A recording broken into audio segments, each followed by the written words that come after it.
mislite, da imamo sposobne ljudi v politiki? Imamo sposobne in imamo nesposobne. Ok, generalno. Vse veva, kaj bi ljudje ponavadi odgovorila, ne, na to vprašanje? Ja, sam metanje v isti koš ne pelje v pravo smer. Pelje v bistvu je to samo uresničujoča prerokba. Recimo, če nekomu vsakič, ko ga srečam, govorim, ti me pa res sovražiš. Ne? Ti me pa res sovražiš. Ko bom 10-tič to rekel, bom rekel, pa se ta je nor, ne? Se v bistvu ga res sovražim. Je malce premaknjen. In enako je tu, če govorimo, da je politika slaba stvar. In to ponavljamo povsod.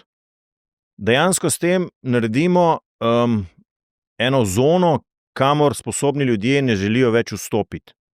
Da. In v trenutku, ko ne želijo vstopiti, komu naredimo največjo uslugo? Ja, nesposobnim. Tistim pokvarjenim, ki so že znotraj kroga, ker jih ne morejo nadomestiti sposobni politiki. Če pa odpremo ta prostor in pokažemo, da se sposobno politiko da stvari spremeniti na bolje, potem bojo pa naenkrat se ta bazen pripravljenosti za udejstvovanje v politiko bistveno povečal.